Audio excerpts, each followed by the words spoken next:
Žili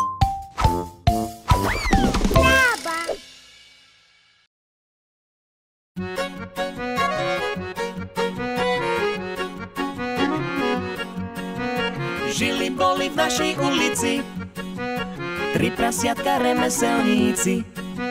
V dome s maminkou sa im už nepáčilo, čože vymyslia čuníci. Postavíme si každý domček svoj. Nápad sa počula maminka, po dverách bola medzierka. Po svete na vás číha nebezpečie, snáď vás nebude slaninka. Preto musíte si dať pozor na vlka. My sa vlka nebojíme, ten nám už strach nenaháňa. Domčeky si postavíme, to fakt bude paráda.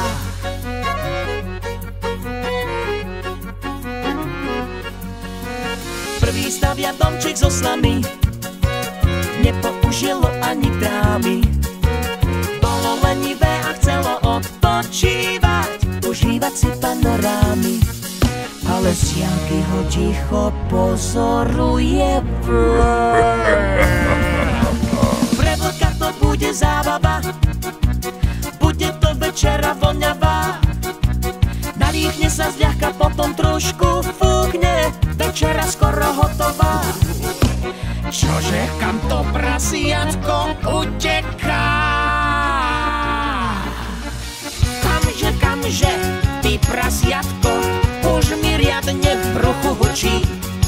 Odvedie ho však zakrátko bratčekovi do náručí.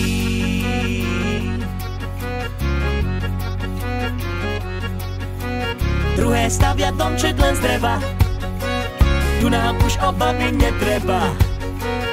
A keď príde vlk a na domček zafúka, bude mať smolu dareba.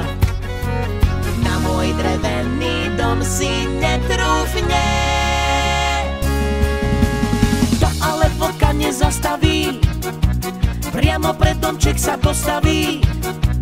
Nadýchne sa a fúkne už o niečo viac, už je pekne nedočkavý. Teraz si vás už na večeru dám.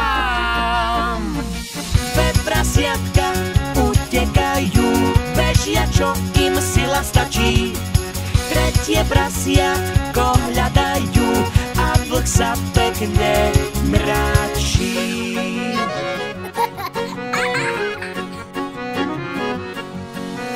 Tretie to si dalo záležať, v diaľke vidí prasiatka bežať. Schovajte sa ku mne, ja mám domček stehál, tu môžete v kľude ležať. Ale v zápätí objaví sa zasa vlk. Dva domčeky už sú predsa fuč, na ten tretí fúknem z plných plúc. Aj keď fúkne riadne, domček stále stojí, škoda, že si vlk nezobral kľúč. Toto mi to fúkanie nepomôže. Čože, ty chlpáčik, nejak ti to nedopadlo. Vlk má iba oči preplač, ale niečo ho napadlo.